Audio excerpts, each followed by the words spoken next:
Hi, welcome. My name is John Pettigrew. You are listening to JRP Empire. Please get interactive, get your comments up, and we're going to have a bit of a spiritual Q&A with myself and my good friend Ricky J. So, any questions, any queries, any queries about spirituality or indeed what is on the other side, it could be quite an interesting topic. So, without further ado, I will invite my good friend Ricky to join.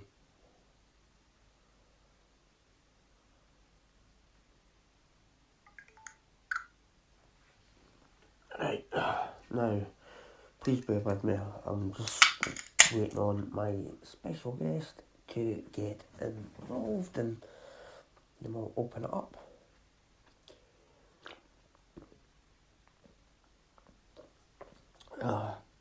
That's good.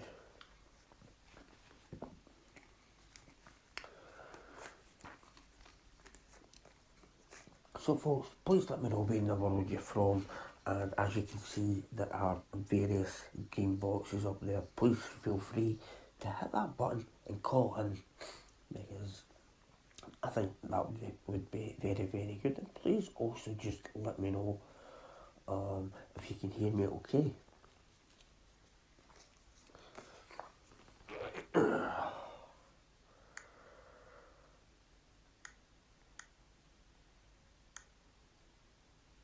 Right, I'm just going to share something out there now. Brilliant. Ricky is here. How you doing, Ricky?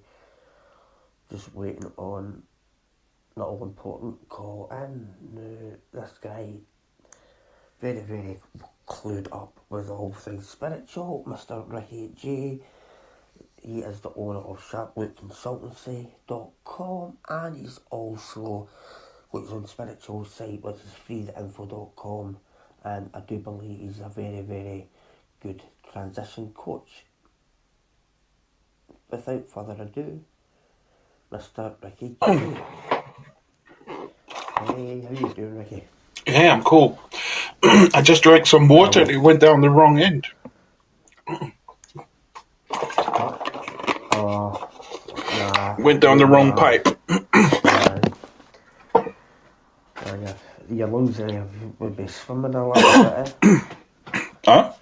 Your lungs would be swimming a little bit. I'm telling you. Just give us a second. I want to share this out via anyway. Yeah. Yeah, go I've ahead. just named this as a spirituality Q&A because I do believe between the both of us, we've seen what's on the other side basically, and with me, this is the argument I've always had. Somebody turned around and says to me, yes, but Ricky's outdated, and I'm like, it comes from source. And I'm like, how can you ever outdate something? It comes from source. He says, but I'm 30th dimension master, and I'm like, you are so full of fucking shit, mate. See when they start talking that crap, because I think it's actually dangerous to the human body to go further than the 12th dimension that I'm aware of. We have got vacuum my couch. Vacuum my couch, welcome. How you doing? How in the world are you from? Sorry, got distracted there. What were we talking about, Ricky? No, it's I'm a firm Um, believer in the 12 dimensions and the 12 mm, chakras. What mm. about yourself? um, when I was, funnily enough, when I was in martial arts, picking and selecting which one that I wanted to follow, there are certain stages in martial arts, various type of martial arts. This could be, I'm talking about karate shotang or tai chi, could be whatever martial art form. Even in judo, you can. There are certain levels of the art forms. Do you understand that you can go into? One thing I noticed, and my closer examination, it sounds great, yeah, to go on a higher level of spiritually, you could say, enlightenment in understanding those art forms. But the problem is, I tend to find that the individuals lose their a sense of their human character and personality, and they start to, from what I have examined, they start to become very um, what's the word? Like they look down at you. Do you understand? Because you basically are not in such a higher dimension, No. than they are. So basically, it's like, haughty. You understand? There's a word that's not used that much nowadays, but haughty basically meaning, like, it's as if they sit up on a golden diamond encrusted throne looking down at you. And so that put me off. Actually, that put me off going beyond, let's say, black belt. Do you understand? And then going into the spiritual aspects of that martial arts form, because I felt this, like, no, I want to remain humble. Do you understand? Because it's, for me, humility, the elements, for instance, earth, fire, water, and air. It's intertwined within the martial arts forms. You know, so for me, it's like, I don't see anything positive in losing my humility just to have power, if that makes any sense, over people.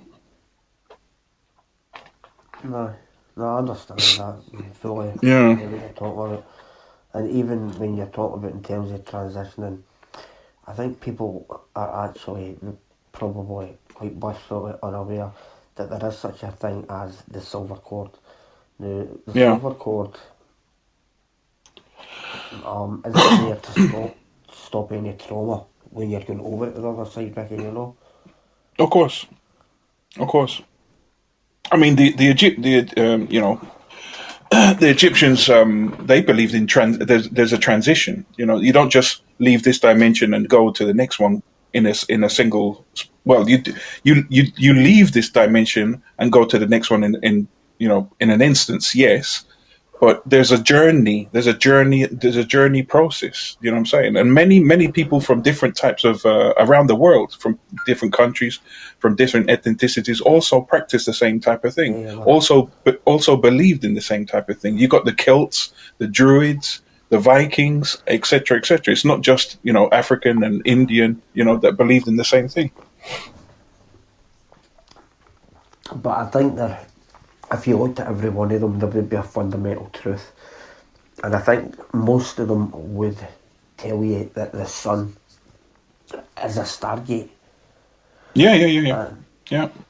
because what Damon T. Berry was talking about with folks either listening on Facebook or here, I would fully recommend that people check out Knowledge of the Forever Time on YouTube.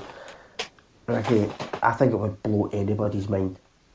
Mm, I know I jump all over the place. I'm pretty random, and everybody I speak to tells me that I'm talking riddles. I'll tell you what it is. See, sometimes I'm just that way. I don't want to talk to anybody, and then when I start talking, I just want to, like, blah, blah, blah, blah. You know what I mean? And mm-hmm. I'm the type of person. It's like I don't talk when I should, and when I do, I talk at the most inappropriate times. If you can Mm. make sense of that. Yeah, yeah, yeah, yeah. But You're channeling. Sometimes it's channeling. no, well, that's some. It's quite funny that you mentioned that because I done Mm, automatic writing, and mm. what I came up with was quite bizarre. What was it? I don't know if you could have insight in that. It was. I saw you looking through the glass, the eye of the beholder stunned. That was one of the things that came out here. Mm, And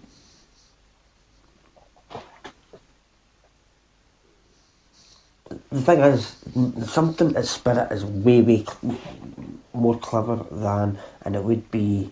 I thought, I'm just going to copy and paste that to Google, right? Mm-hmm. And it's quite funny because the only thing it came up, only one thing it came up was a thing called Nazareth Revisited, Mm-hmm.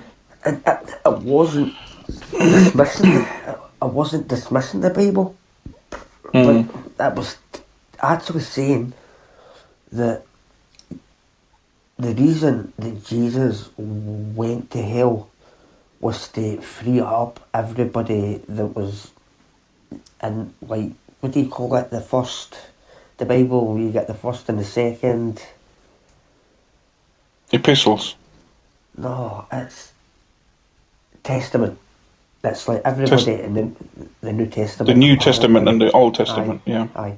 But everybody in the Old Testament apparently things were done wrong and they ended up in hell, Hades, whatever you want to call it. Mm-hmm. And Jesus had to go there to release them.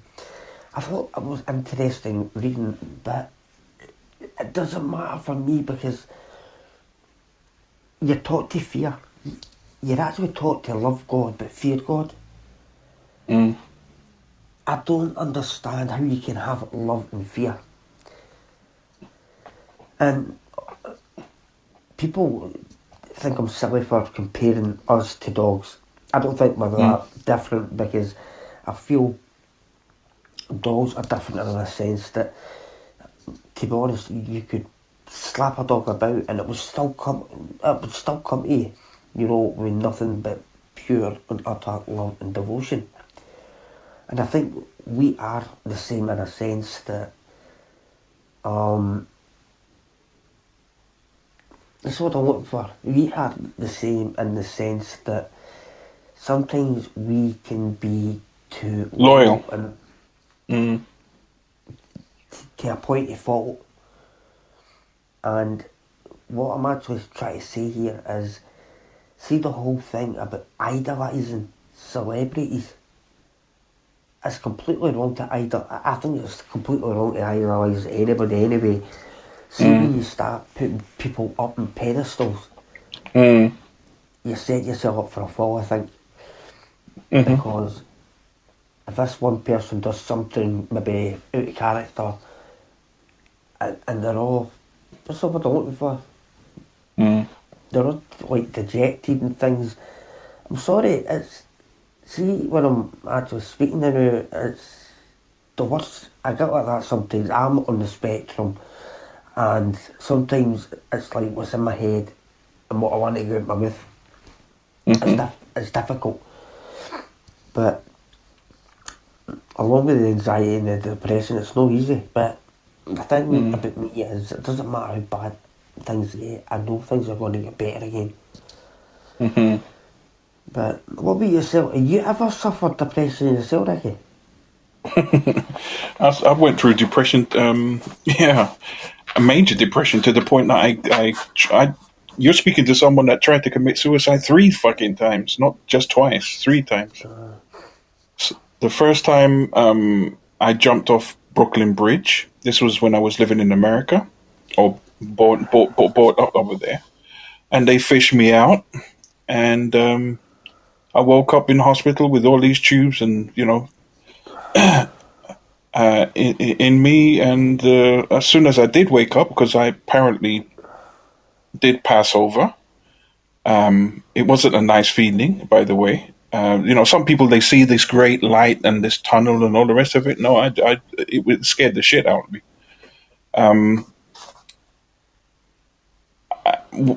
All I can say to you is that when I came to, after they pumped me out and all the rest of it, I was still angry. I was extremely angry, because obviously my mission was to fucking kill myself. But I was extremely angry, and I asked for, I think, the individuals that paramedics, the people, the ambulance drivers, and I remember, telling them thank you very much for bloody, saving my life. I didn't want to exist, so I was very ungrateful and very stuck up my ass, as you call it. And then the second attempt, I threw myself in front of a tube subway again in New York. Um, and what happened is that they're in the subway. If you know anything about the New York subways, even in this country, I think in England, you have a in the middle you have like a ditch kind of thing, like you know where you see some of the cleaners sometimes go in. It depends what time you're like very late, and you're probably the last person to leave the subway. You'll have some cleaners or maybe someone that's committed suicide. You see them going into the middle of the subway train tracks, and you can actually fit a whole human body there. And what happened to me is I threw myself and I fell in the ditch basically. So the train missed me, and I ended up breaking my shoulder instead. And again, that was another scenario where it was quite embarrassing because they had to take me out and all the rest of it. And that attempt didn't work. Um, but the third one basically, it took 3 times. My head was so hard, my ears were so hard, my mind was so, and my heart was so hard. Everything was bloody, just like ice. You understand to me that I felt that I had no purpose, no function. It's like no direction, nothing. And I remember the last time it was in a gang related incident where I got shot. Ended up on this on the in this on the surgeon's table, removing the bullet from me, and I came out of my body. I had an actual outer body experience, and I remember floating. The typical thing that most people talk about when they talk about an outer body experience: floating above, looking down at my body, looking down at the surgeon and the people that were around there, the other workers. Um, and for me it was I'm not going to promote committing any form of taking your life. Do you understand? But I am going to say to you as a fact, my body felt like a ball and chain, and for the first time I felt absolutely totally free. You know, because I was able to go anywhere. I didn't. It's funny. What was really strange is that I looked for my hand, but I didn't see my hand. But yet I knew I was myself. If that makes any sense. I remember going through. I remember going through a brick wall, and that felt really odd. Looking at the other side where another surgery was happening, then coming back, and then look what freaked out. Basically, at the end, what freaked out the surgeon is that he was shocked when I mentioned the names because each member of the team that was there had name bands uh, on their what do you call name badges, and and my memory is really shit. Yeah, before that incident, so. But somehow I remembered all the names of the individuals that were there, and the surgeon when he came. Obviously, when I came to and everything was okay, and I was on the ward, I remember saying to him when he asked me, he's like, well, what can you remember about the surgery? And I said, well, I can remember floating out my body and all the names of the individuals. So he asked me what were the names, and I remember I just instant memory, and I told him the names, and he was in shock.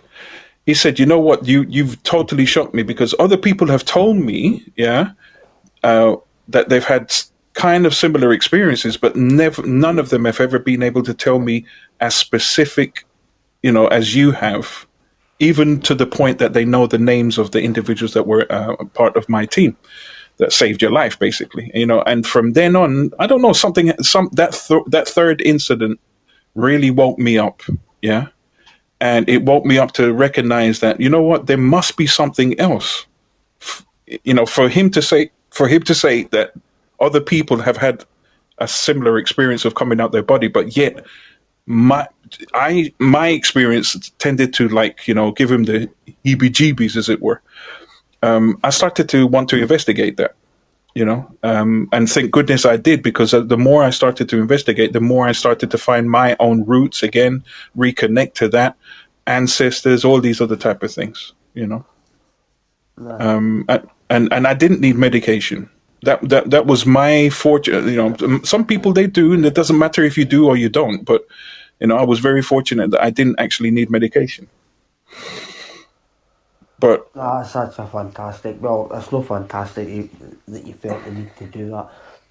No, no, My, it my, wasn't. my French weren't quite as spectacular as the Brooklyn Bridge or anything, but that must have been a scary place to be in though, Ricky, if you're planning on doing that. I've always been, I've always been really scared of heights, and I'm talking really, Well, really bad fear. yeah, I mean, the only reason why I chose Brooklyn, the bridge for the first time attempt, was because there's a, there's, you never really know about the history of a country or a city or a village until you actually look closer. There is a history of suicides in from Brooklyn Bridge. Do you see what I'm trying to say? There's a lot of people that have committed suicide from Brooklyn Bridge. But the thing is, just like I'm sure if you was to do your history on London Bridge, for instance, or any other type of stream bridge village, wherever it might be in England, you'll probably come up with a lot of cases of like for instance, remember the witch hunts that were happening in England. You know, a lot of a lot of those cases are never really talked about today. You see what I'm saying? But it was a factual thing that actually happened.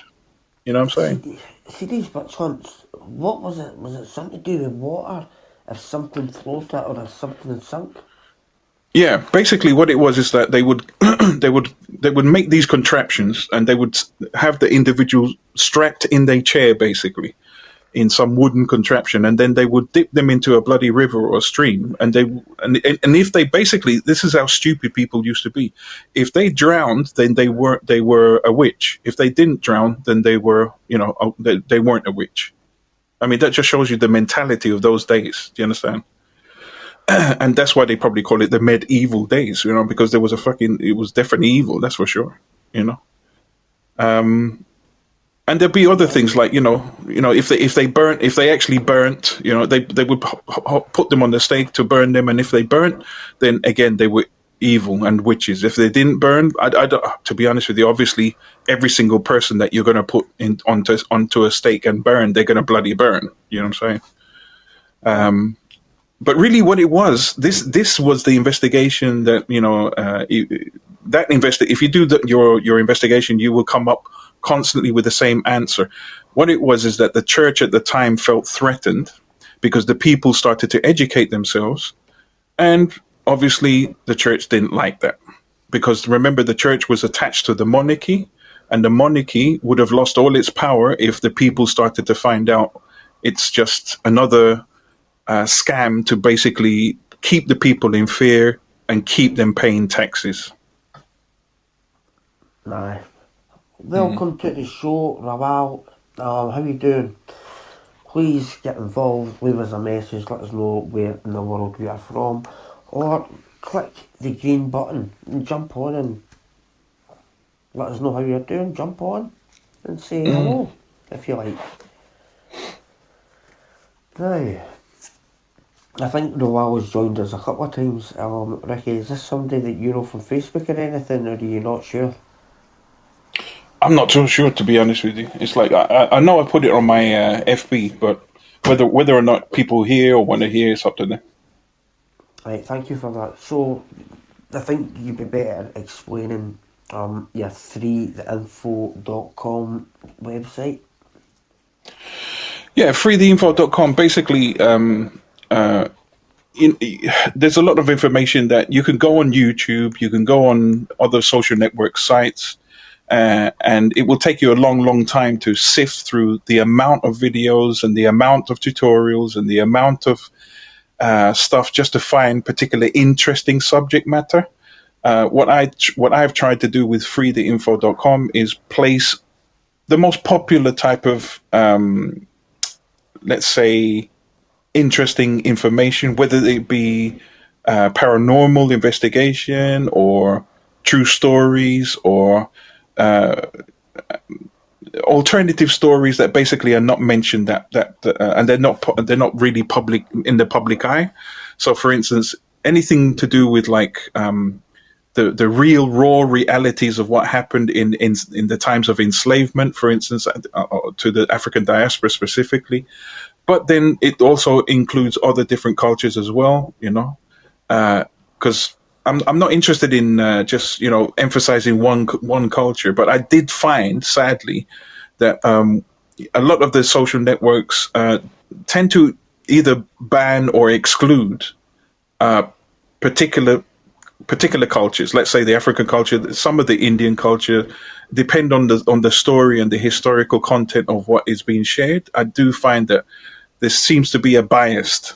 So I decided, you know what? Okay, well, a lot of people are complaining that they get blocked. The story of their sheroes and their heroes get blocked. So I'm going to create a website and I'm going to put those stories of the sheroes and heroes. You understand, from particular cultures, but it deals with everything. I mean, you on there you're going to find various categories, from extraterrestrial beings to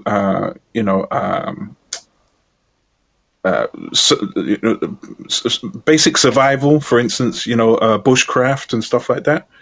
But it's got lots of other categories. The timeline of history, for some reason, especially in Europe and in the West, always seems to start with Greek history, and it excludes African history, Indian history, and all the other type of what I call world history events. So for me, again, that's why I created freetheinfo.com. On there also some of the services that I provide also, which is selling supplements. When I say supplements, I'm not talking about those supplements that you're probably going to buy in Holland and Barrett or some popular stores on the high street. No, selling. I create. I do I'm a homeopath, so I create my own. From around the world, by the way, not just one or two places. From around the world, I interact with farmers or independent distributors. And when I say independent, I don't mean, some guy that works in a little factory in China. I'm talking about proper farmers that are registered, licensed, and I check all the products that they give me. I actually, in some cases, take them to an independent laboratory to have them really analyzed, just in case they might, I don't trust anyone, honestly speaking. So if I'm going to sell a product to somebody else, or if I'm going to give a product to somebody else, then I have to be 110% sure that product is 100% genuine. So most of the time, if not all the time, to be honest with you, I check it. I say most of the time, sometimes, because I have my own kit. Over the years, I've created my own kit to be able to check certain substances, whether they have been mixed up with other stuff, basically. But yeah, that's really what I do. And there's little tutorials on there as well. You know what I'm saying? If you really want to expand your mind, there's some videos on there where, if you want to get out of the constant religious or constant, what I call, narrow-minded views that have been programmed into you, Free the Info I really created for you to help unlearn some of the programs that have been dictated to you. Do you see what I'm trying to say? I like that. I like what you said there about unlearning, because it's Yeah, funny. It's because, see, when you start that unlearning process, you start yeah, actually knowing yourself a lot better, right, like your true self. And right. everybody say, a lot of people say to me, you can't prove consciousness, and I'm like, of course you can. I'm like, Mm, we are taught that we need to use our ears to listen and our mouths to speak. But see, you can actually, for example, if you write down a sentence, you can actually see it within yourself without using your mouth or your ears. of That to course. me just proves wholeheartedly that consciousness is there, and that's what we are. Mm, I've been going through your site, by the way, and I'm quite impressed with it. And thank you. it's like is it the laws of, I don't know how you pronounce it, is it Mat or Mahat? Yeah, the laws of Mahat, which is basically the people from Egypt, which are, the original name is Kemites or Kemit. They were. You talk about the sun being a stargate. They were one of the very few nations that actually, from analyzing their history, and we're going back 8,000, 9,000 years ago.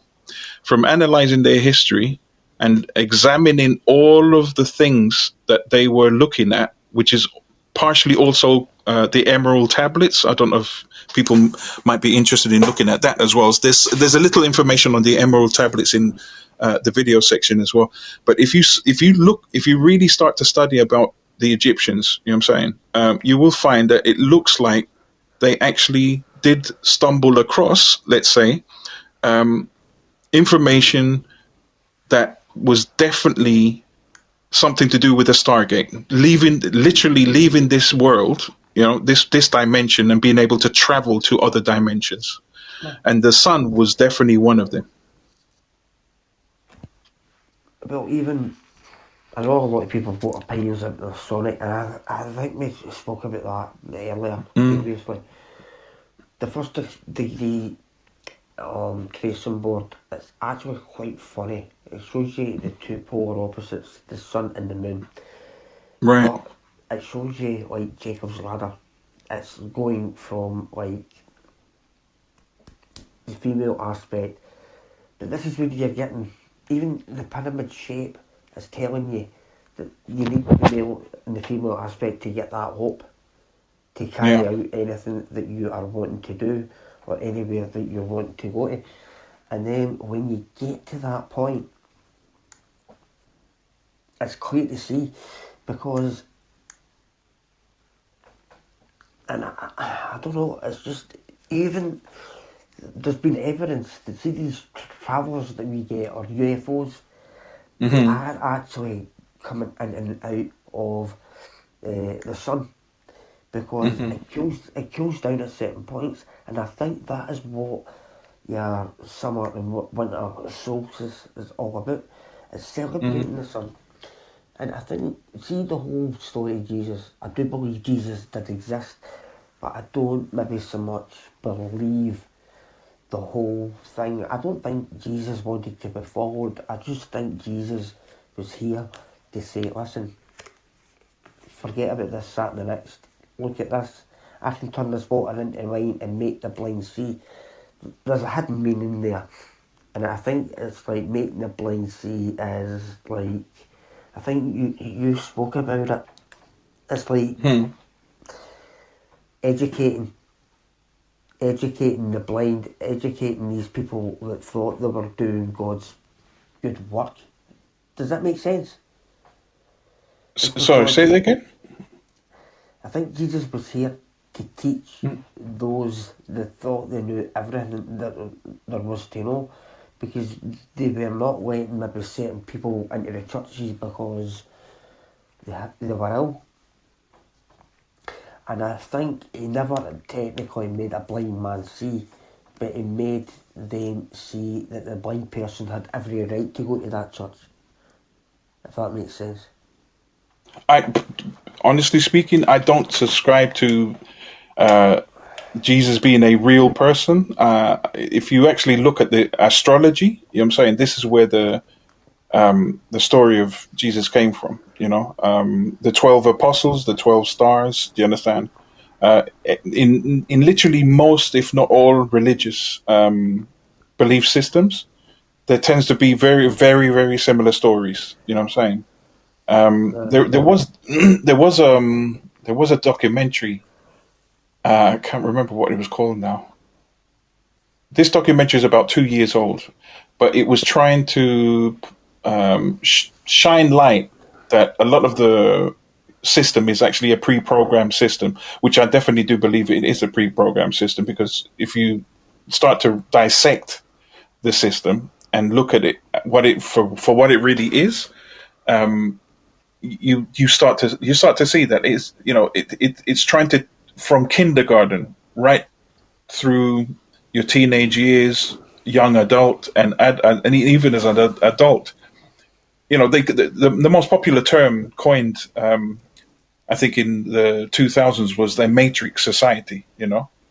And we've heard people like David Icke refer to the Matrix. We've heard Alex Jones refer to the Matrix. We've heard lots of other individuals refer to the Matrix, and even now, Elon Musk came up with a conclusion that this could be a holographic dimension.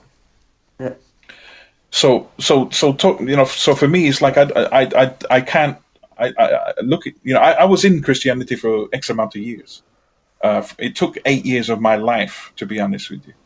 And then some people might think I'm an atheist or anti any form of religion. It's not that I'm anti-religion. It's what I'm anti of is a religion based on psychological manipulation, taking away your energy to make you believe just in one book and following this one so-called savior because you are never worthy. I think that is part of a major pre-programming system. That's psychological, literally psychological warfare, And personally speaking, it's like, there's no evidence that this Jesus existed. Yeah, there's no evidence that none of the so-called people within the Bible existed. But yet, if you go to any museum around the world, most museums around the world, you will always be able to see Egyptian mummies, Egyptians, yeah, which in the Bible apparently are the people that were the enemy.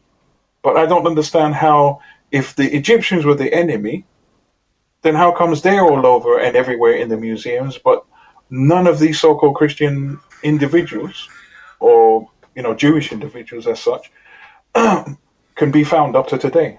That doesn't make any sense to me whatsoever. Nah, I understand that. It's what I don't like is what I don't subscribe to.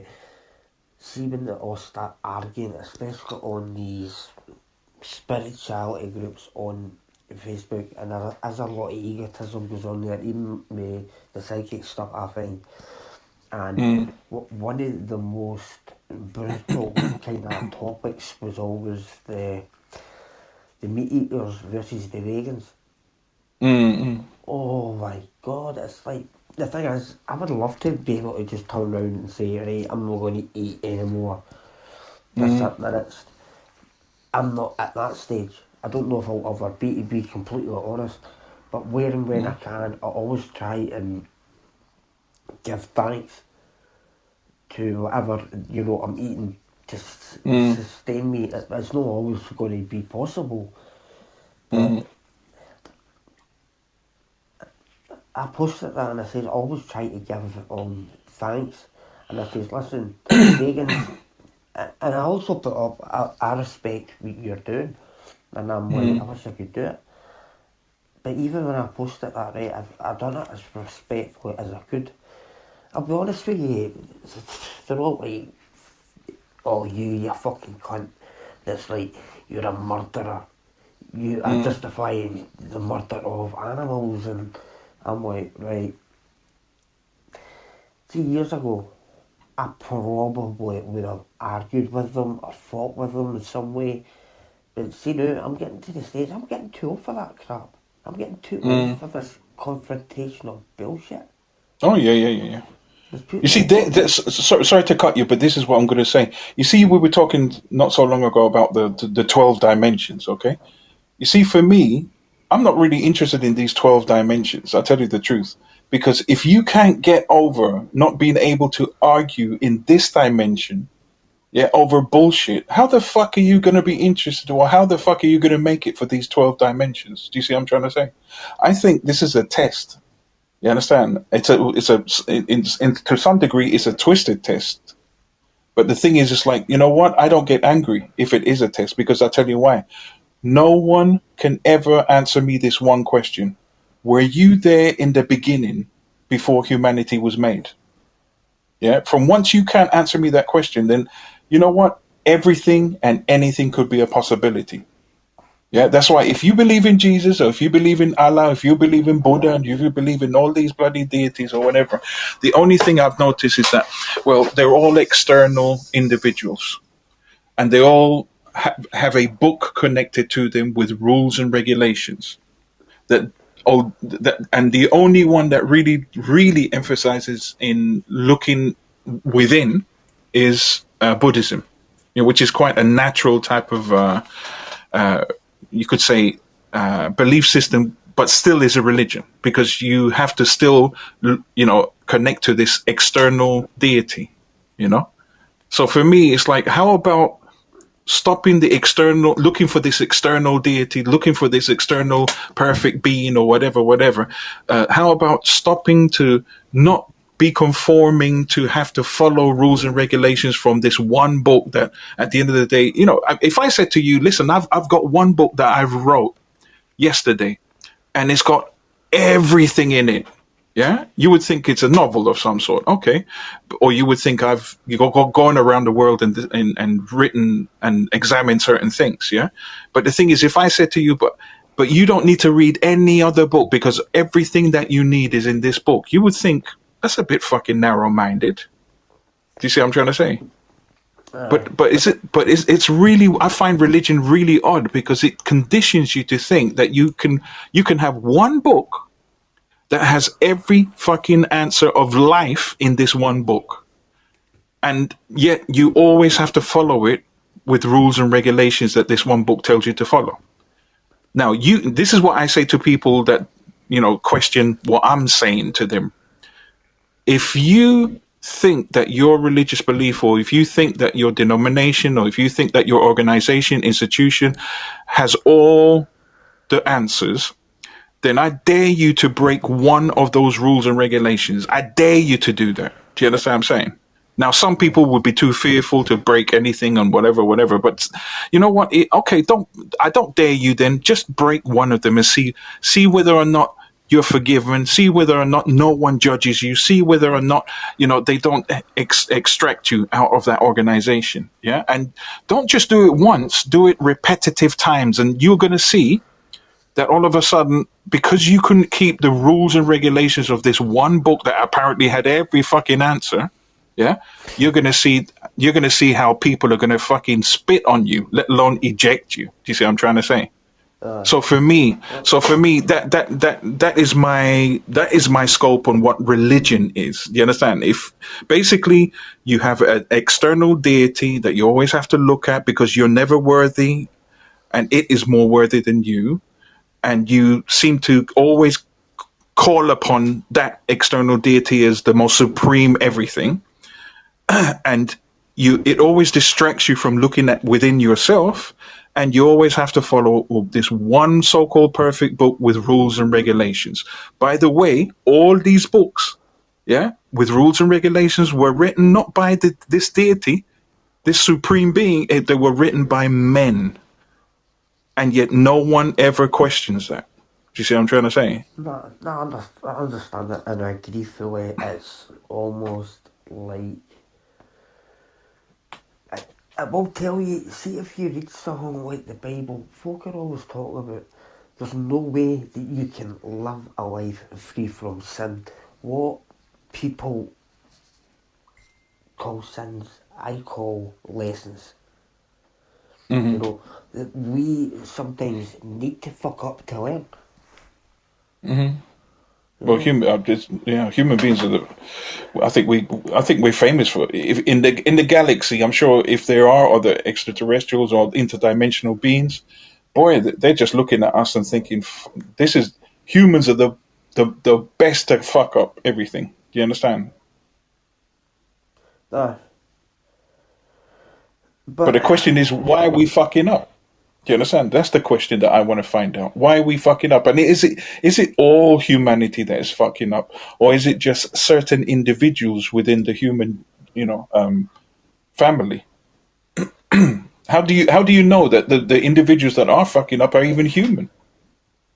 Would do you well, think they really would let you know that? what I meant by fucking up is nobody is perfect, and it is actually saying that, right? See, if you sin, you're this bad person. But the Bible is confusing in the sense that if you read it For correctly, it tells you it does contradict itself Mhm. because there's only two people that started here, Adam and Eve, and this Bible is against incest. Incest. How can I'm not being funny, but see for Cain and Abel to be born and that they two to have wives, with the Mhm. wives, their sisters. What this is what I talked about this today to somebody. If you actually read Cain and Abel, yeah, the Cain and Abel story, one of them got married to somebody that wasn't the mother, that wasn't the father, that wasn't, the the daughter of anyone. He got married to another person outside of the garden, apparently, that belonged to a particular tribe. This is where we got the Canaanites.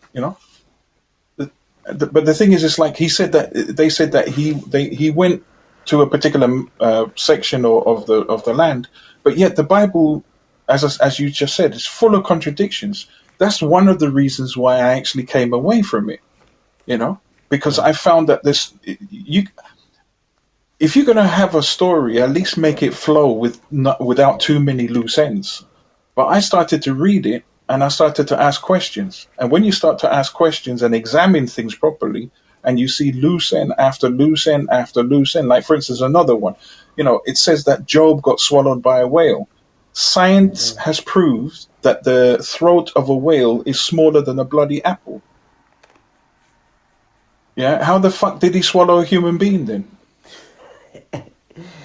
Do you see what I'm trying to say? I mean, there's all these inconsistencies right the way through. Another thing, okay, if God, the supreme almighty being, knew that Lucifer was planning even to rebel against him, why did he even allow that to happen? Why couldn't he have just stamped Lucifer out one time? Some people will say, well, because God is God and he just wanted to show, that Lucifer can think that he's doing something, but ultimately, throughout history, he's going to show him that he's always powerful. That's sickening if you really think that that happened, because thousands of years, all you hear in the Bible is how God murdered X amount of men, women, and children, and even cattle. Men, women, and children, and cattle. Men, women, and children, and cattle. I mean, you know what? We talk about Lucifer in the Bible as being the enemy, but if it comes to body counts, it's the God in the Bible that has destroyed fucking humanity more so than the so called Lucifer. Do you understand what I'm saying?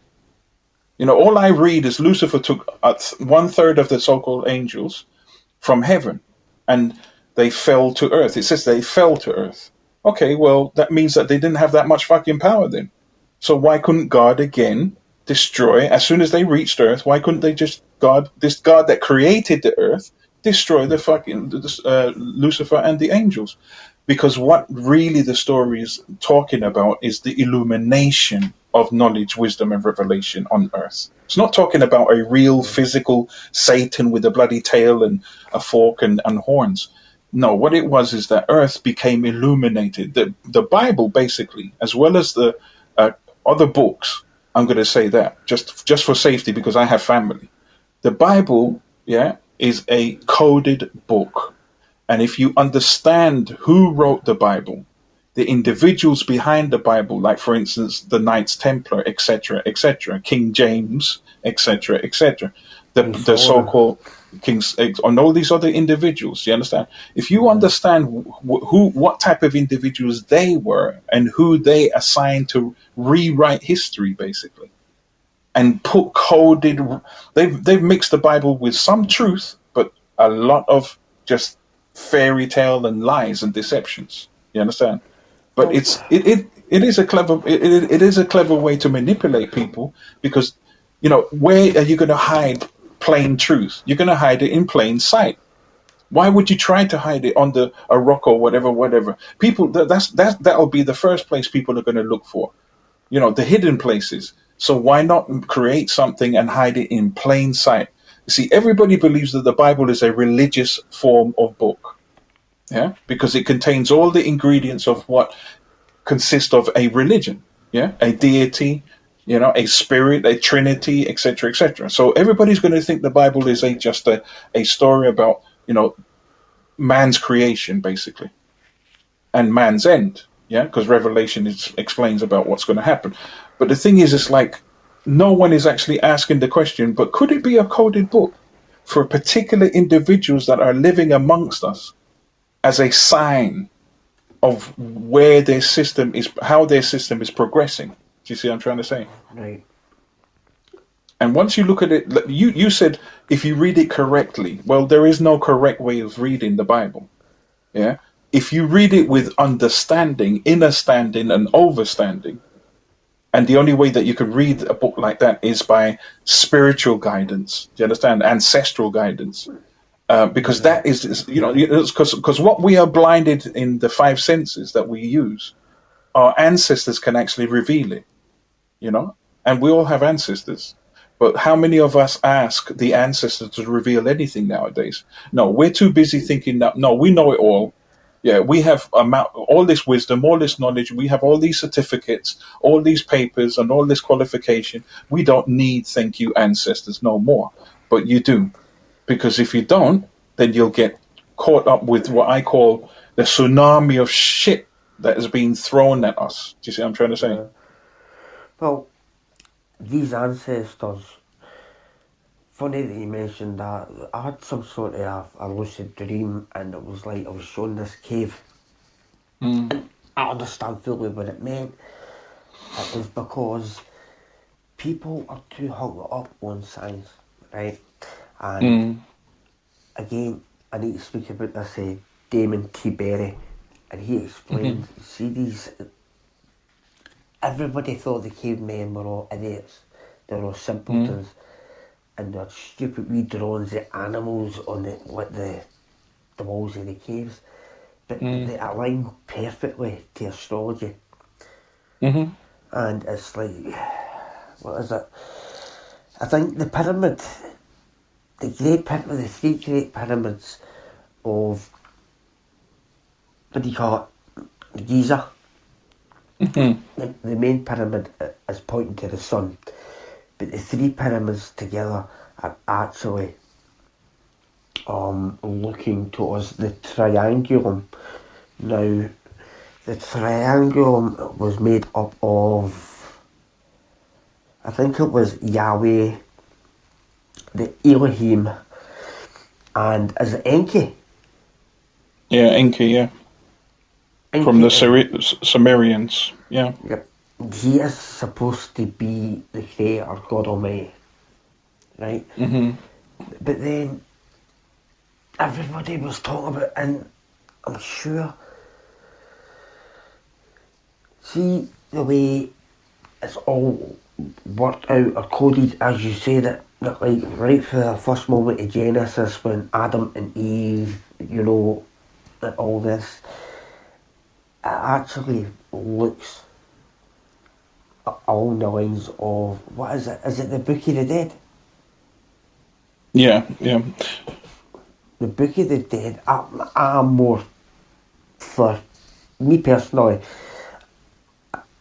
whatever anybody believes, if it's allowing them to live a better life, and I'm like, more power to you. I'm more aligned to things like the Palladians and the ancient Egyptians because here's the thing again, right? And everybody thinks that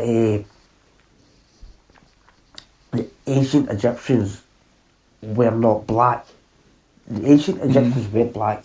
We both know that Mm-hmm. because that's the reason why they had to use animal heads because if they didn't, those like sculptures and that used to get smashed because they had that African look, Mm-hmm. and people don't see racism has always existed. Mm-hmm. So that's telling me that there must have been different races put on Earth at the exact same time. Mm-hmm. Just Or even before, or even after. no, and I mean, it's popular. Sorry to cut you, but the popular name is the Book of the Dead. The popular name, but uh, actually, it's the book. It's the book of transition. Do you understand? It's uh, the book of the afterlife. It's actually the book of the afterlife. no, because it goes on about is it something find it difficult to pronounce. Is it Osiris, Isis, and Set, and Yeah, Horus. But I Horus. feel Yeah. the whole thing about Horus is Horus was just there to show you that even before you pass over or transition, you can actually Mm. have a look at what's there, because it's all leading to what the third eye, and even that's what the acorn leads to as well.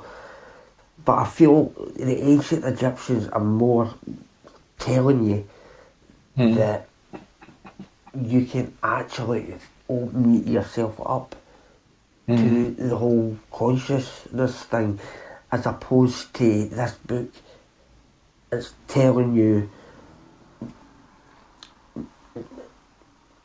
sorry, I just got distracted there. LED, yes, we can see your comments. What do you think about what this guy is reading, Ricky? I'm gonna look at it in a second. Hold on 1 second, because I'm not on the page. I'm actually Right, sorry. multitasking as always. Hold on. Let me look. Let me look. Aye, call it. Uh, LED, okay. call in. Just hit the button, call in, and have a little chat with Can my can you brother. can you guys see the chat? Sorry. Blah blah blah. Uh, your mere human logic is getting in the way of supernatural truth. Okay. I do. I hope you'd be happy to hear that I actually very strongly do believe in supernatural. In the supernatural. Why do I believe in the supernatural? Because I've been having supernatural experiences most of my life. I've met other beings from different dimensions, and I wouldn't have half of the knowledge, if not a little bit of the knowledge that I have now, because of those experiences. But if you're regarding, the Bible as supernatural, then where's your evidence, facts, and proof?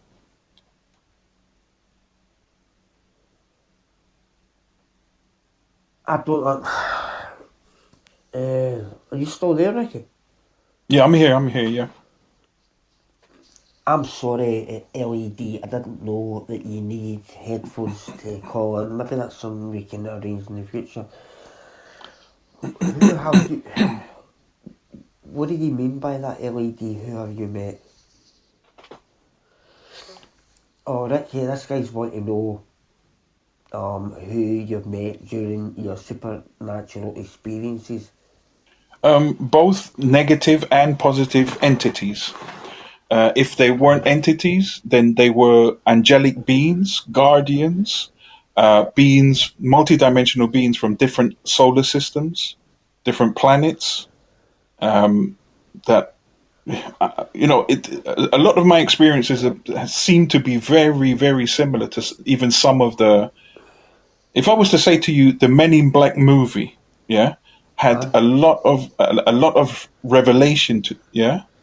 A lot is revealed in those type of so-called Hollywood movies. You see, the Hollywood always uses a certain amount of investigation, on particular types of, multidimensional beings. Do you understand?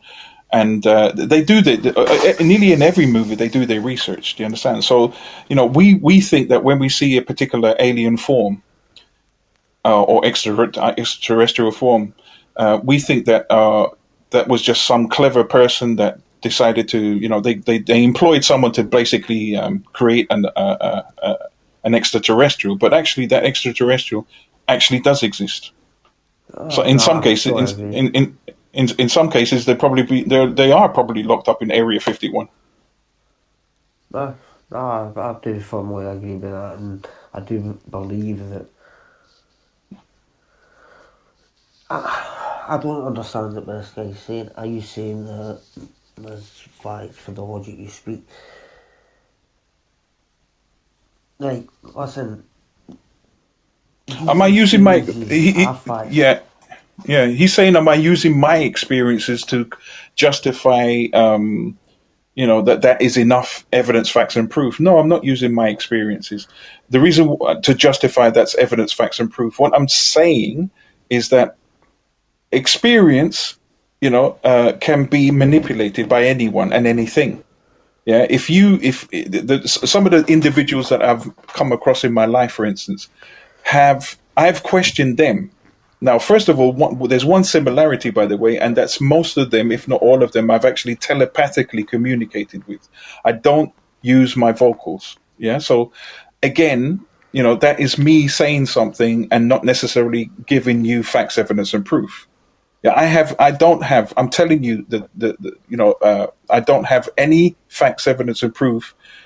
I don't have any physical facts, evidence, or proof that I can say I've met these individuals. But I know one thing for certain: there's no way that, for instance, let me give you an example. There's no way that 1 minute you don't have access to a certain amount of knowledge over a particular subject matter, and then after you've met a particular type of individual that tells you how to connect to that, and you go ahead and do that, and then suddenly 5 years of knowledge, information, and factual matter, right, is placed in your head when you decide to do what that being tells you to do and connect in a particular type of way, which I'm not going to discuss on a Big Brother network. But the thing is just like, and then receive that in less than a minute or so. Then sorry, but that for me is my evidence, my facts, and my proof. I can't necessarily say, like, I said to you, John, that I don't believe that Jesus is a physical being. Yeah. I can But how, understand where you're but coming yeah, from but there. yeah, but however, if you believe Jesus is a physical being, then who am I to tell you don't believe that? That's up to Right. you. You see what I'm trying to say? LED, just to comment on what LED is saying, as far as being his sheep and follow him, if Jesus was even there in that, any kind of form, I don't think he would call you a sheep. I don't think he would say, "You're a sheep, you better fucking Yeah. follow me." I don't believe that for a second. But if it's your choice to follow whoever you want, LED. But I would rather that you look within yourself. If you find Jesus or God within yourself, that's the thing. You can Mm. go looking, reading any book. See if you read the Bible and it resonates with you and you love a better life, keep fucking doing it. More power to you. But for me, the best way to find God or any kind of strength, look inside. It's The thing is what the thing is what who do you consider as Jesus? If you consider the person Jesus as a person that they talk about in the Bible, then where did the Bible come from? well, the thing about the Bible is it's written by the hand of man. It's There not. you go. There you It's, go. There you go. There you go. In other words, it can be corrupted.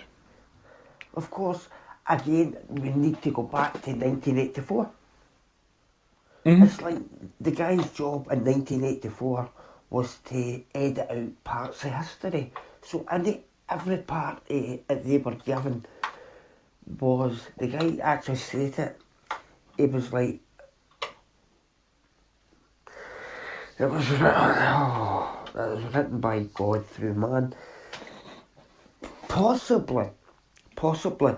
But see, the thing is, see these people that written these things for the Bible, obviously they would have had some inside information, but I feel that is basic truth in every kind of religious book, right? I do believe that there is a,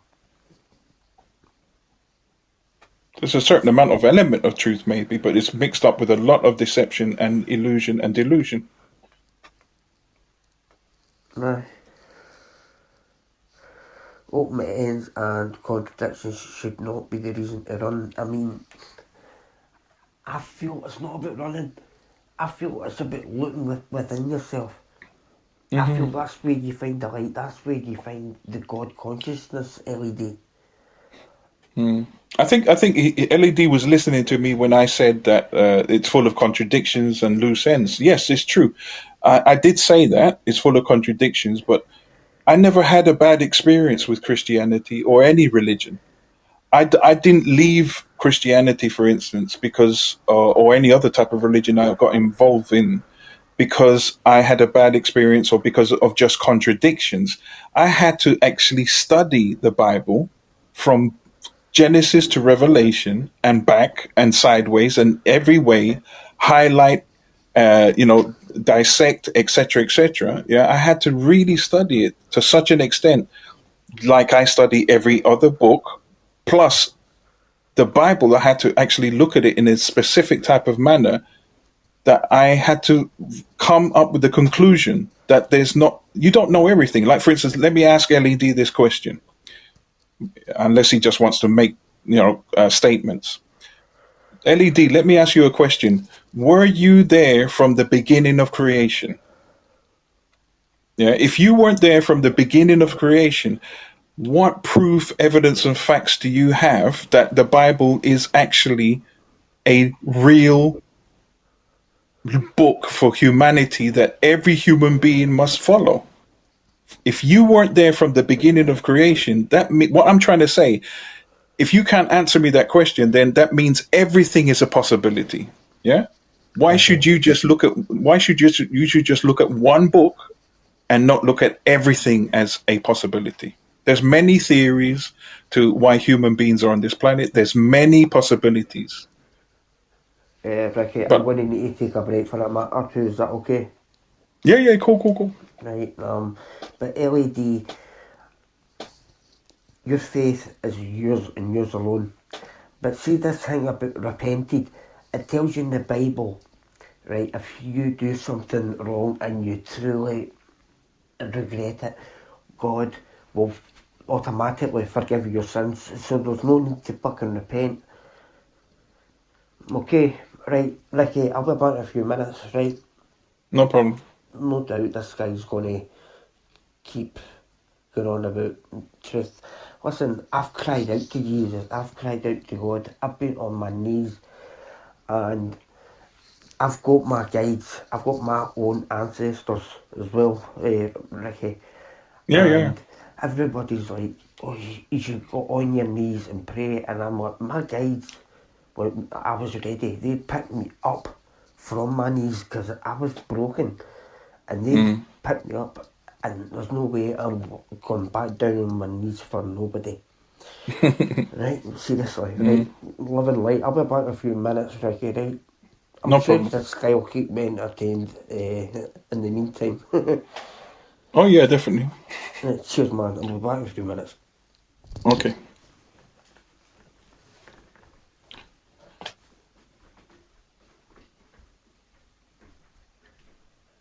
If you truly loved us, LED, then you know what, you would also be able to hear and listen to what is being said. It doesn't look like you want to listen. It doesn't look like you want to hear because you think that you have something that is absolutely a life and death matter. Okay. Well, John has already told you that he's already gone through that stage. I myself, at one point, also subscribed to the belief that I was worthless, I was a sinner, and I was this and I was that.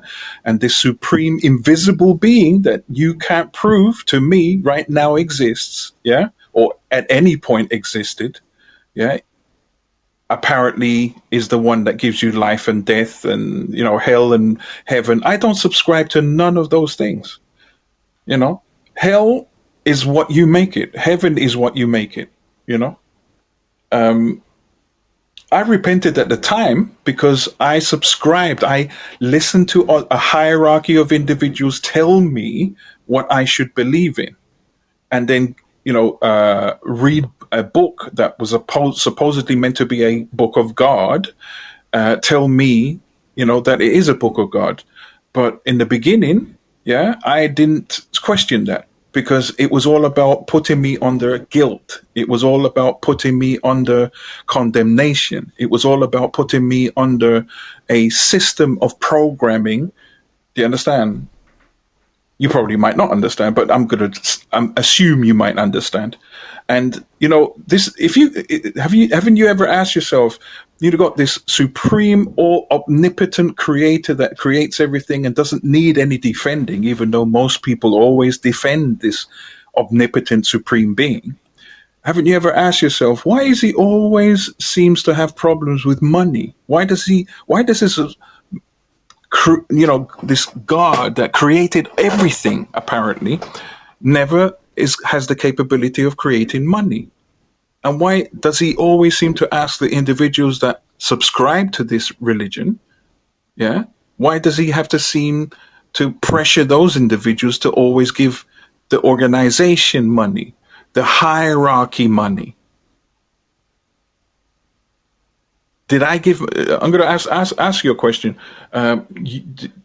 Tithes, if you actually look in the Bible from again Genesis to Revelation, there is nowhere in the Bible where it says you must give tithes. That was actually in the Old Testament, and that was actually only a law written to specific individuals. Like you had the Sadducees, the Pharisees, etc., etc. Yeah. So in the New Testament now, I'm pretty certain you know this if you really have studied the Bible, because most Christians and most religious people, they haven't studied the very same books that they try to use to convince you. Yeah. And what is in the Bible should actually be read. If you say that you're a scholar, or if you say that you're you study something, yeah, then you should know that this is actually truth. In the New Testament, Jesus done away with all that tithing and all the rest of that. Do you understand? In fact, Jesus, if you've heard of the story of the widow, yeah, and the penny, yeah, then you would understand that, you know what, it's like if she, because even though she didn't have anything, she was still blessed and highly favored, right? But for some reason, you're trying to convince me that, now I must give money to a invisible God that has a problem with creating money out of nothing. Remember, the God that you believe in, you actually believe created everything out of nothing. Yeah, even though the Bible, the very same Bible that you say you study, states that the earth was there, but it just didn't have no form or void.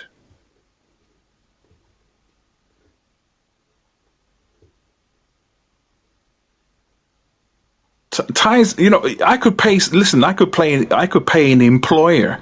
Yeah, an employer could pay me X amount of money, but at the end of the day, doesn't I could leave his company whenever I feel like it.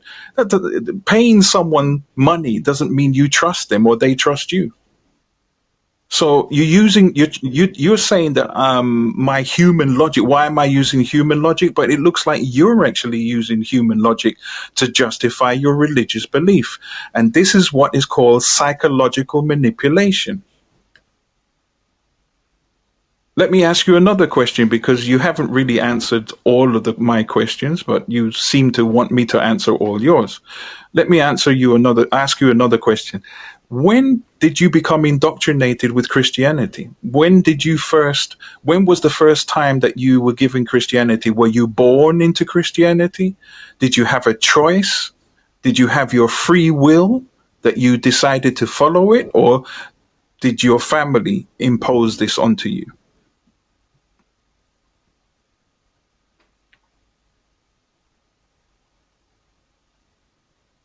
You don't have to tithe, but you should. Okay, well, that's like saying I can say to you, you don't have to tax, you don't have to pay tax, but you should. And we all know, for instance, the Queen has it's up to her whether she wants to pay taxes or not, right?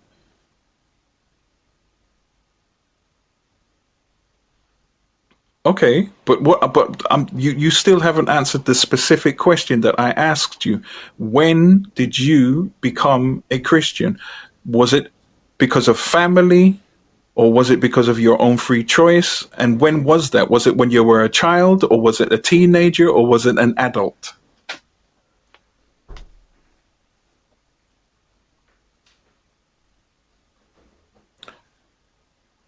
Another thing that I want to refer to, because you've made the comment, not me, you made the comment. You said he never did away with that. Tithe is simply showing God you trust him. how do you know this invisible God that apparently in the Bible says is a spirit? How do you know this spirit is a he, a gender? After 25 years of age, I sought God. Okay, well, at 25, it's been proven beyond a doubt you can't really make serious long term decisions. So at 25 is a very, very susceptible time that you are actually, if a hierarchy tries to manipulate you psychologically, especially, you're very, very susceptible to following that type of, belief system or programming. Sorry, Ricky, I'm back now. Yeah, yeah, cool, cool. And a few things I have to take care of. Free will. I'm a believer in free will because we are all put here for specific purposes. LED, that's not the assumption that you have been manipulated, right? It's down to you. If you feel that you were not manipulated, that's all fine and well. I think what Ricky is actually trying to say here is that I think sometimes you need to look beyond. And I think when you look inside yourself, you will see beyond. It's nothing, no part of my life is ever written on paper. You know what I mean? See, anytime, I'll give you an example. See, if I've written down a list of things that I needed to get done, right? Right, I read this list of things that need it done. And the way with my anxiety, I'm like, I need to get it done, boom, boom, boom, in that order, right? See, when somebody else comes in and blocks me on my way there, I need to get some way of getting over that. And I feel putting all your faith and trust in one book, I wouldn't say it's egotistical, but what I try to do is, that's not working here. I'm going to try another book. I'm going to try another book. Because, for example, I've tried everything under the sun to fit in, right? Didn't work. Went to church, didn't work. No disrespect to anybody else. Churches are beautiful. And I feel there's so much wonderful energy in churches. But at the same time, I've seen it time and time again. It's happened to me, right? This is my experience. See, when I wasn't doing too good, everybody knew I had a rough patch. I seen these people get in and out of this church. They're all getting in and feel like, oh, I'm full of love for everybody. And they come out and they turn their nose up at you. Hmm. And see, when I was at rock bottom, when I was needing just even somebody to smile and say hello, and I had these people that at one point were all, I don't know, it's like they've got a handshake to you for your to your face. If you see as soon as your back's turned, there's a dagger going in. But LED, see if you read your Bible correctly. See the Creator, I am the Alpha, the Omega, I am God Almighty. You only hear about Him at the start and at the end. See everything in between. That is not God Almighty. That is Jehovah or Yahweh, right? And it's strange, and I think you're going to laugh at me, Ricky, for mentioning this. Have you ever seen or read the Chronicles of Narnia? Sorry, say that again. Have you ever read or seen anything of the Chronicles of Narnia? Yeah, yeah, yeah, yeah. I've seen the film and the book. Well, see the whole thing about Aslan. Mm. Everybody thinks that he was either God or Jesus. He wasn't. Mm. He actually was alive and he died and he came back. That for me is Aslan was the one true God Almighty. and he said to like the sons of Adam and the daughters of Eve, the four of them, you need to go back and you need to find me in my true form. And the true form wasn't a physical thing. The true form is an energy. It's a collective. Now the problem here is, for example, I'm going to try and explain to you how this works. See if we all get everybody to watch the same movie. Everybody's going to get that perception of it.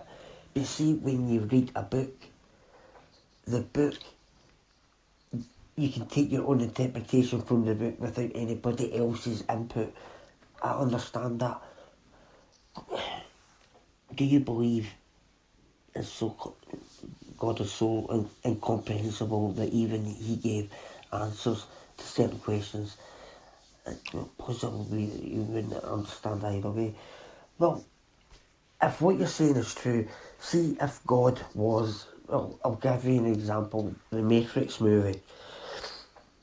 When, I think it was the second one, when they went up and met the creator, God, whatever you want to call him, he says, what I'm going to tell you is, some of this you'll understand, some of this you won't, that he is an anomaly, basically. He was there to, what was it, Neo was there to, basically, Neo, right, I'm going to tell you, right, see the whole thing about the Book of Revelation, not even God could open that. It had to be a human being.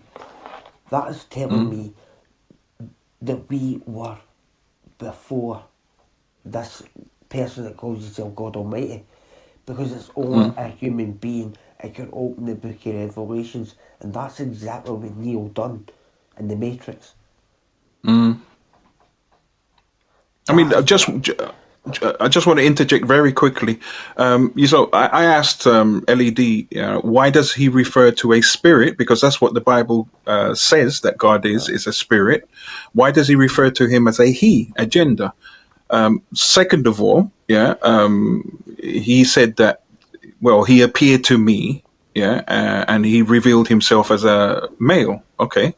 The thing is, let me ask him another question very quickly, and that is, males in the physical realm have never been able to create anything. When I say create, I'm talking life. I'm talking a baby. No baby has ever come out, no other human being has ever come out of a male, only a female. And Christianity, as well as other religions, fail to take in consideration the female energy as well as the masculine energy. They only emphasize on the masculine energy.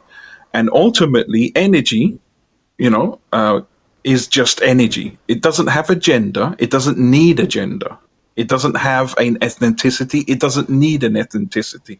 It doesn't have a cultural or customs, limitation, or historical. It doesn't need history because it's an energy. So the thing is, with Christianity, that's what I notice. I notice that for some reason they always, if you look at how they treat women as well, inclusive of other religions, it's always the man that is the head. It's always the woman must listen to and submit to the male energy. Well, for me, I don't agree with that because I don't see how a male could have created. Yes, I understand that the baby first comes out of the male, the sperm, you understand, and goes into the woman, but the woman is the one that has the egg, which is the creative force. Do you understand? That hatches forth life. Do you understand what I'm saying? So the thing is, for me, is like most of these, most of these religions tend to be geared to gender and masculine energy rather than actually confirming. And let's look at nature. And I'm going to finish by saying this. Let's look at nature. If you look at nature, you will see that everything that is alive in nature, apart from maybe the frog, which can change its gender, it can be asexual, and other animals. Do you understand? Only a few, but the majority of animals and the majority of nature needs a feminine and a masculine. but it's the feminine that actually gives forth life. But as I said, a lot of religions, they want to dismiss that. So, as far as I'm concerned, if you can't prove to me that your so-called invisible God that lives up in the sky and judges the whole world can actually create life, do you understand? As a male, and you say he's a male, I've never seen in my life in nature as well as this dimension a male give birth to a child, especially by itself.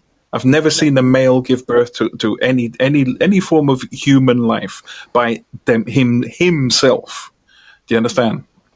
The only, I think the only evidence of male given life, I think the only one that I can think of is seahorses.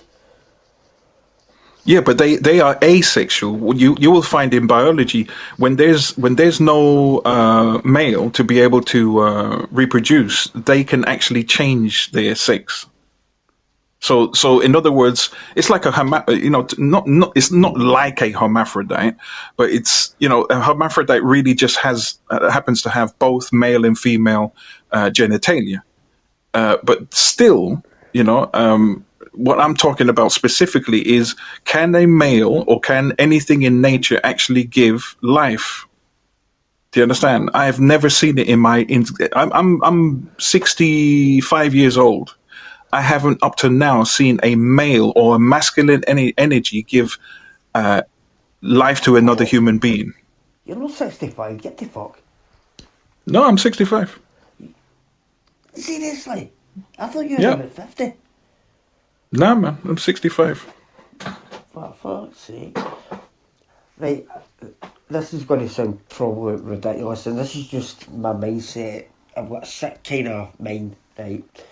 Mm. See, what would happen if a hermaphrodite, I don't know how to really pronounce that, would would a hermaphrodite be able to produce Art- life itself by artificial insemination, artificially uh, taking his or her. Well, the thing is, it's like, as I said before, hermaphrodites have both genitalia. So, when they pee, they don't pee different pee out of one hole and different pee out of the penis. Do you understand what I'm saying? No, it's the same bloody pee that's coming out. Do you understand? So, no, you can't. It's impossible to artificially inseminate yourself as a male or even as a hermaphrodite. Do you understand? However, yeah. it all depends. It all depends. This is how life actually, human life. I'm not talking about any other type of life. This is how human life works. If you have a female womb, yeah. If you have a female womb, that's the only time that you can probably be not only holding a baby but also giving birth to another human being. That's the only thing I've ever seen in my 65 years alive on this planet. And I mean, LED is saying that's how God made it. Okay, well, I can say, well, you know what? I could use that same excuse for anything. You know, But God told me I was a sinner. Well, this is what God says that I am. But the thing is, it's like, in order for you to believe that God is or is saying anything to you, then you have to believe that. That means you have to give that energy away that belongs to you to be able to believe in that.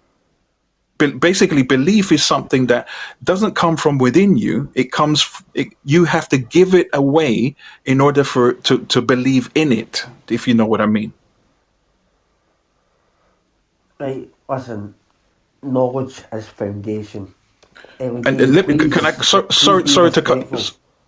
yeah, sorry to cut you. I'm going to say this, yeah. You see, this is what happens with a Christian mindset or with a religious mindset.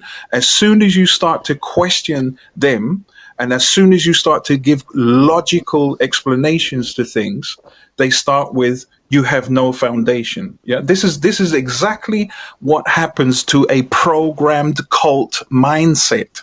When a person is manipulated by a cult, they can't take reality, so they have to default by looking at what they give energy to, which is their religion, and then they become insultive. And yet Jesus, if this Jesus actually ever existed, yeah, actually states within their own holy book, their scripture, Jesus stated that if they don't listen, if they don't understand, then leave them. Have nothing to do with them, just leave them along the way.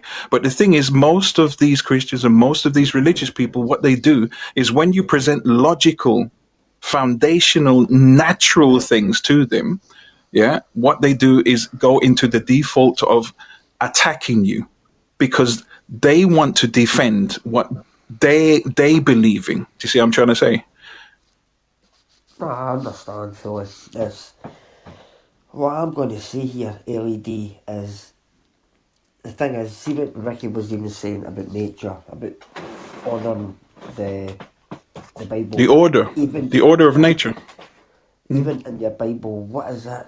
The commandments is it honour the father and the mother. Uh-huh. You need to get. It's all about duality and balance, and over 500 witnesses. How did you know that?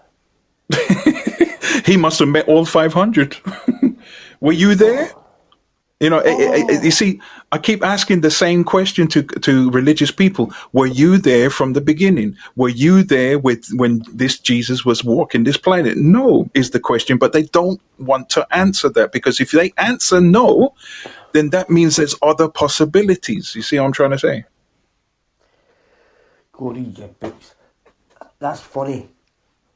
LED, you mentioned the word books. You've got an S at the end of it. It means that there's more than one book. And you're asking us to study. But see, the thing is about the Bible, and I'm sorry to say this, I find that people like to cherry pick this bit and that bit and that bit and that bit. As far as sorry to cut you again, sorry, but once an individual, I don't care who you are, once an individual says to me or to anyone else that is in it is trying to have a discussion, you have no foundation. Then why then are you still talking to people with no foundation?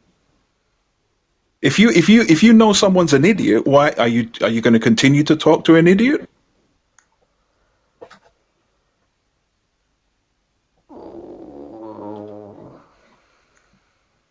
Now he's saying the Jews will tell you a person that's as named Jesus existed. Okay, well, I have Ethiopian blood in me, right? You can't get any more Hebrew than that. Okay. And you know what? I used to study when I was younger. I used to study the Torah. Okay, so if you want to pick and choose what you, want to tell us after you've insulted both of us, not just one person. You said we both don't have no foundation. Then my suggestion is go and seek repentance because this is not what your Jesus actually. This is not what your Jesus actually really taught you. Do you understand? And maybe you're the one that actually needs to seek repentance and get on your knees. Oh, by the way, I did see that video with Jesus walking about on my Instagram feed. That's what it was. I saw Jesus in Tesco's. No, was he not busking outside? Well, yeah, he was actually. I gave him some money, but he said, but it went right through him, right through his hand.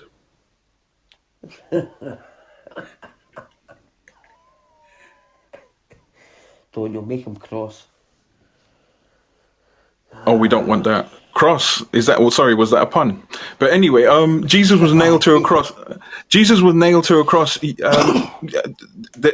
This is definitely factual that the Romans used crucifixion, definitely, and there was such thing as crucifixion, but there was no character. If you look at the independent sources of the Romans, right? Because it wasn't just the Jews that had scribes, okay, that wrote down parts of history. It was the Romans also did the same.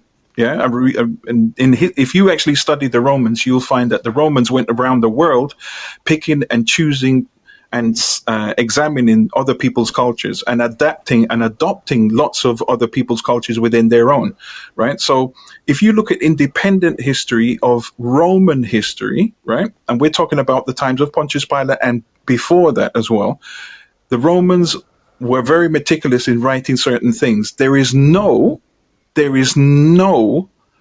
Roman historical document stating that Jesus ever existed or a person like Jesus ever existed, right? So instead of looking just at your Bible, yeah, and just what the Bible says, right? Then maybe you should look at all the other individuals that were part of the Bible. The Romans, you see, that is the sad part of this book, yeah. That whoever was smart enough to write this book, yeah, wasn't wise enough. There's a big difference between being smart and being wise. You see, when you're smart, you just put things together, and they're a bit disjointed, and only those that want to be sheep will follow it. Yeah. But when you're wise, then you know what? You can fool the wise. Do you understand what I'm trying to say? But these individuals that write these books, they were just smart. They happen to be very smart individuals and cunning, but they weren't wise, because if they were wise, then I would still be within that religion. But I came out because I decided to ask for further help from angelic beings as well as the ancestors. And yes, you just heard me say angelic beings, because yes, I do believe in angelic beings. You don't have to be a Christian or a Muslim or anyone else to believe in angelic beings. They do definitely exist. Right, just to interject here, right? Yeah. See, Thanks, by the way. nah, Thanks, by the way, for letting me come in. oh, you don't need to thank me. It's always a pleasure to speak to you, Ricky. Oh, and again, this is a religious mind. Oh gosh, this broadcast is a classic version of what happens with a person that comes on and tries to dominate the whole conversation with their belief system. You see here, LED has just written, "You are saying God isn't wise." Now, I never said that, but do you notice that religious people like to twist what you say? The thing is right. What I'm saying here, lad, right? Listen, you are entitled to your opinion, and we do respect you for that. I'm just going to say to you, we are not actually insulted. Other people may be offended. It's Mm, not, my definition of being smart and being wise is when you're smart, you do something really well, but soon you're wise, you get to maybe take the look above the whole chess set kind of mentality. Because what I mean by chess set mentality is what people might call sheep. mm, But the thing is, I think the Bible's saying you're either a sheep or a leader, you're either a follower or a leader. I would never class myself as a follower or a leader. As mm. I think it is wise to take a step back and look at everything, because Oh, yeah. I think that there's a punk band that I love called Good Riddance, and what is it? There's no one person has the answer. There's more than one way to live, and I feel you talk about truth. See, in that Bible of yours, if that is your truth, that's all fine and well. If that works for you, we love and respect that for you, right? There's no implication to say God wasn't wise. If that is true, this God that you refer to as a He, right, is all fine and well. But I think nature will tell you is that you need the both. You need the male, you need the female. And I Hmm. feel that is symbology, because you get even if you look at the Masonic cross, you'll get what the pyramid shape. You see the pyramid shape that comes from the top to the bottom, meeting at the bottom, is telling me, what is that? As above, so below. Is that right? Yeah, yeah. As above, so below. Yeah. Right? So everything that's happening here will be happening in heaven. And I do feel that these pyramid and symbols and all the rest of it is here to tell us that we are so much more than these sheep. I don't like referring to people as sheep, I really don't. And I've been called sheep myself for a few reasons. But, Led, we're not calling you a sheep. And just out of curiosity, can you tell me how old you are? I think for I think I read that in some stage that he got caught up with religion at 25, but whether he's 25 now, I don't know. Well, that's a very young age to be caught up with anything that has a heavy programming system, you know, by a hierarchy. Well, no, Ricky, I was maybe 34 when I started to realise, see when I stopped it with the booze, the alcohol, I had to go on a programme of recovery, and I had to go to a certain place where the word anonymous is there, that's all I'm going to say there, right? ABBA.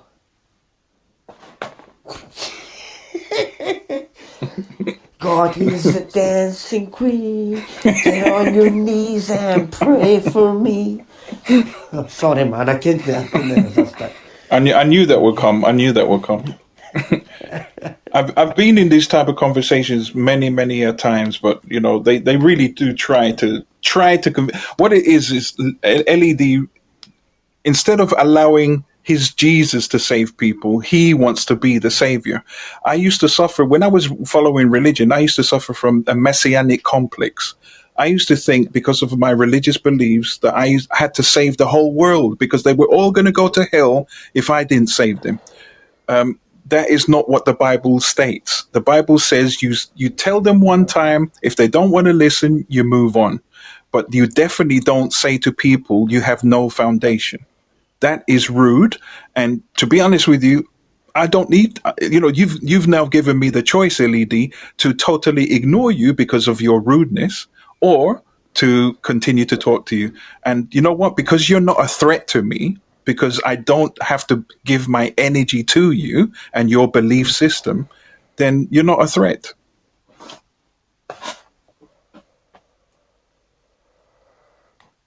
Well, if Jesus says, you know, I should paint my face blue, shall I do that as well? You know, it looks like you, LED, you need to actually think for once in your life, maybe, rather than actually follow a book that has rules and regulations created by men. Yeah, you say that God wrote the Bible. No, it was men wrote the Bible, and that's a fact. If you want Well, to disassociate yourself from facts now, then you are in a eluded state of delusion and illusion. right, I'm going to ask you, right, Led, what led you to Jesus? You said something about when you were 25. What was your experience before you were 25 that led you to Jesus? Now, By the by the looks way, of it, he just got led.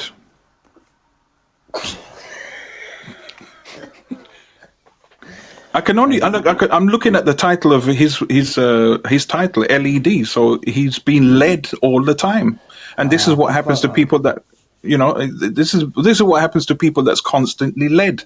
They can't think for themselves. They can't think independently. Everything is the scriptures. The scriptures. If I was here's my. Let me prove my point.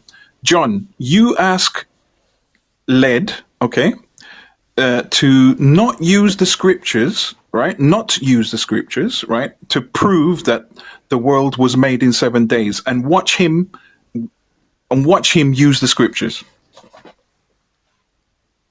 So, John, you ask him, can you not use the scriptures and tell me was the world created in 7 days? And watch be led to use the scriptures. This is the default that happens to them. That's all the Bible is, though. It's different scriptures. I mean, you can't get away from that. But we are not disrespecting your faith, right, at all. Because I'll be honest with you, see, well, it was actually 6 days and the rest on the 7th, right? Right. But, lad, what we are really saying here is, right, take a step back. But I asked you, what was your experience before you were 25? Because you said something about finding Jesus when you were 25. What was your Yeah. experience before that? I'm not asking you to use, I'm asking for your input on your experience personally before you were 25. I'll tell you my Mm. experience. I've been everywhere, and yes, before you were saved, what happened in your life? It's, I believe that Jesus is an energy. Ling Longer has joined. How are you doing, Ling Longer? Welcome to the show. Hope you're doing well. Listen, I'm not being funny though, but life is a series of cycles. Mm-hmm. Right, but that's fine. See, if you found religion, that's fine. But I don't feel that at any point in that Bible of yours that tells you to go and point the finger of judgment at others that don't believe what you believe. And I don't believe that you should be going and stuffing what you want down your throat, right? Longer, if you do have head, a headset, you can call in and have a chat with us. This is entirely up to yourself, but welcome to the show and thank you very, very much for joining. Right, Led, I feel, see, if you feel saved, I'll be honest with you, well, my spirit guide that I refer to as Archibald, he is the one that saved me, but in doing so, in hindsight, you're actually saving yourself. It's just that you have maybe this Bible. It's I've never met anybody that actually will say I technically saved myself. See when I put the drink down and I started meditating. Right, that's fine. But see these scriptures. I'm going to ask you something, right? Have you ever heard of such a thing as Chinese whispers? It's see, We're suffering from them now, thanks to Corona. aye, it's no, but see, in all honesty, see if you get a long line of people, and it's like for talking to Ricky, it's like right, me and Mm. Ricky J is going to fight at home time after the school at 3:30. Pass it on, and see by the Mm-hmm. time it gets to you, it's like something completely fucking different. Mm. This is why, and it's okay. I feel what you're saying, right? God, this God thing. If God created everything, then God exists everywhere and in everything that you see, hear, and believe. So that means that you need to try and honour and respect every living being on this earth, not just, the humans. But this is why I feel there's as much arguments going on here. I believe people should look to live and let live. Mm. We are not saying what you're saying is false at all. What we are saying is, see, the thing is, there's certain things me, Ricky and myself will agree on, certain things that we won't. That's all fine and well, because we do individually have different truths. I don't believe there's just one truth. I believe that for example, there's two guinea pigs cages up here, right? One's called Popcorn, one's called Ben. How would that be right? And for example, let's just say the guinea pigs could talk, right? You come at the guinea pigs would say, "Get that shit away to fuck. I'm just wanting my fucking food." You know what I mean? These things here, they know nothing about religion or anything. Only actually say that I feel that they're better off. And for all, Ricky, you know me, right? You've known me for a while, and you know my wee boy is severely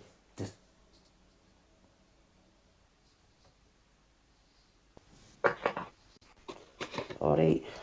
No, but Ricky, you know me, right? And Hmm. for all my wee boys severely disabled and all the rest of it, Hmm. in a sense, I wouldn't say there's certain things I wish I could do, and it is a shame for them. But see, in another sense of the word, I'm actually kind of no jealous, but I'm in awe of him because see, anytime you look at this laddie, he's like 13-year-old. He's got kind of like the mind of maybe a toddler. All he wants to do is kiss and cuddle everybody. But he doesn't know anything about this religion crap. And Hmm. he's so full of love and joy. Hmm. He doesn't need it. He doesn't need a program. He's just experience. He's just living his life and experiencing everyday life and love. That's what it's about. No. And see, sometimes I just go and I'll just sit and watch him. And I'll be like, and That's a lesson. I learn so much just looking at him. Mm.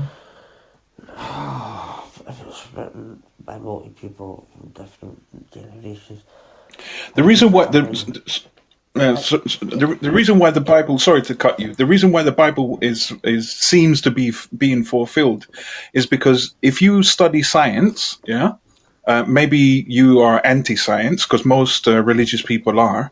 If you because science actually proves a lot. Yeah, it uses evidence, facts, and proof rather than assumptions and presumptions and so-called scripture.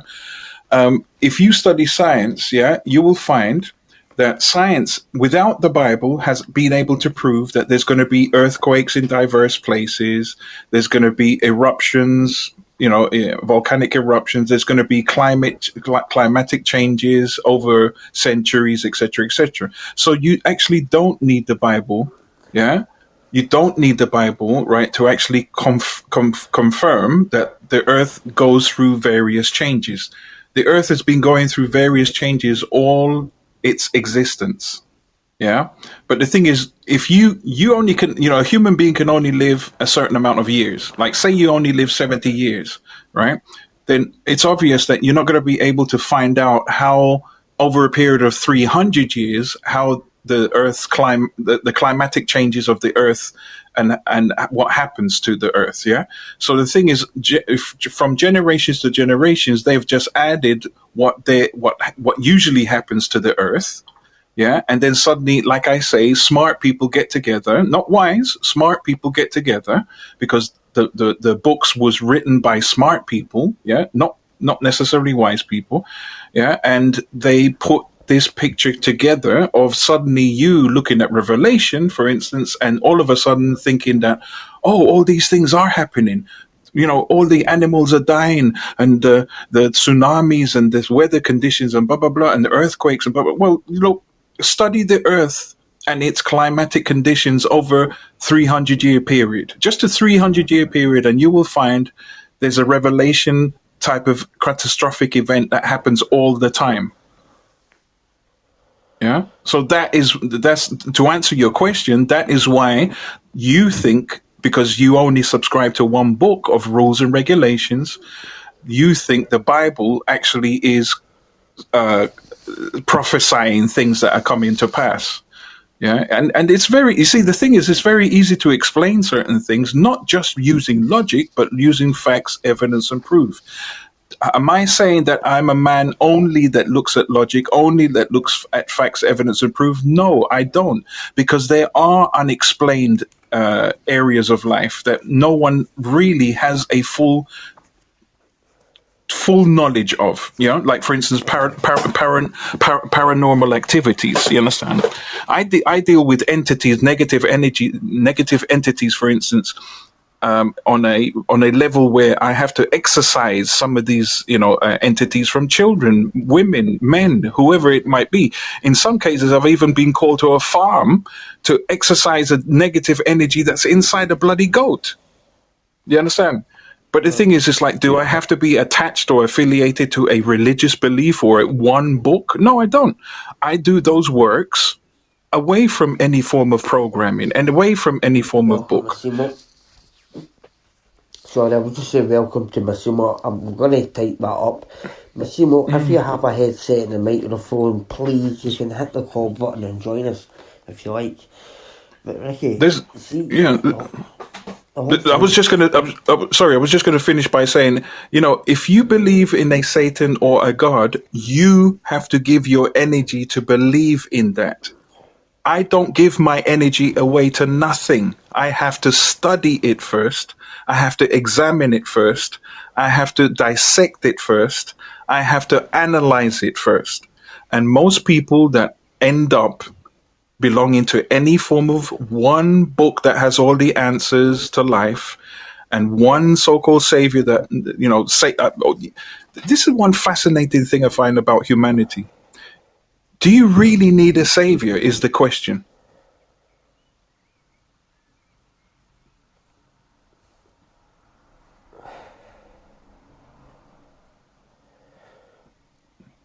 I'm sorry, I'm going to leave it there. Do you really need a savior to survive in this world? Do you really need a savior? I believe we can all be saviours. Exactly. We Save have the yourself. potential. Yeah, we have the potential to be saviors, but at the end of the day, what I just said, most people don't hear and listen. Do we really think that we are the messiahs to humanity? The whole of humanity. Do you think one man can save all humanity? Yeah? But if you read the Bible, which you give it your energy, and you read of a person called Jesus that gave his life to the all of humanity, well, that is up to me whether I want to subscribe to that or I want to reject that. If I reject it, then what's my options? I go to hell.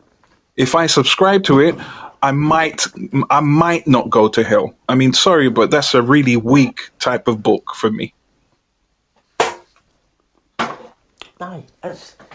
See, the thing is, though, see how you mentioned the paranormal and things. Yeah. I'll be honest with you. See, for me, hell and heaven and everything is only. Hell is a lower dimension, basically. Yeah. Maybe a Yeah. dimension is not very good. A shallow dimension. In heaven, Mm, I believe everything is here. It's not way high up in the sky. It's about mm, upgrading, if you like, mm. to different levels of. Liz L, thank you for joining. And we're having a wee bit of a debate on religion, spirituality, and things. But I don't solely rely on logic and reason. And Mm-hmm. I've always felt that way. I've always felt that there's something not quite right about this world, and I always felt like I shouldn't be here. I should just be away. Mm. Okay, guys, I have to throw in the towel. I thought, I'll be praying for you. Listen, that's very, very nice of you, and feel free to pray. That's very, very nice, and I will say hello to you. Liz L, if you have a headphone or a headset, please join in. Led, of course you can. Of course you can. Listen, you're entitled to your opinion, and no way I hope anyway that you weren't insulted. Okay. So, Liz, where are you from and how are you dealing with the lockdown, the whole coronavirus thing? Let's check the news. Bless you too, lad. Bless you too, son. So, Ricky, is there any other news subjects that you want to bring up at the moment? Um, to be honest with you, it's funny because it's like, I am gonna still do a video on religion, and its effects on people. But right now, my only issue is, I'm a bit tired of people telling me what to do in regards to the COVID virus. For instance, telling me to clap for this person, clap for that person, clap, clap, clap. And you know what? It's not about clapping. It's about, for instance, being more practical. So let me give you an example. How about raising money for equipment? Yeah, because it looks like the government is saying that they have all this equipment and all these things that they're giving the NHS, but the NHS staff are actually saying no, they don't have it. So maybe we should step in as the people of this country, United Kingdom. I'm talking specifically, or if you're in America, wherever. Do you understand? Wherever you are in the world, how about us, the people, raising money for equipment to help those that are in the front line, rather than just clapping? Because I don't find clapping actually does anything. To be honest with you, from the last time I looked. And also, if you can't raise money, then how about being a volunteer? Yeah. I'm sure everybody can volunteer a little 1 hour in this lockdown, especially in the United Kingdom, to be able to help people on the front line. Yeah. Another thing that we could be doing as a people, if we can't be bothered to help other people on a practical level, that are on the front line, then how about we make it easier for some people? Like, for instance, the garbage refuge collection. Yeah, when those guys come around to pick up our garbage, let's make sure that we are putting it in the right bags, and we're making sure that we're not filling the dustbin container with absolute shit that they can't actually take. So it's, for me, my what I want to share is really, let's be more practical and let's be more proactive rather than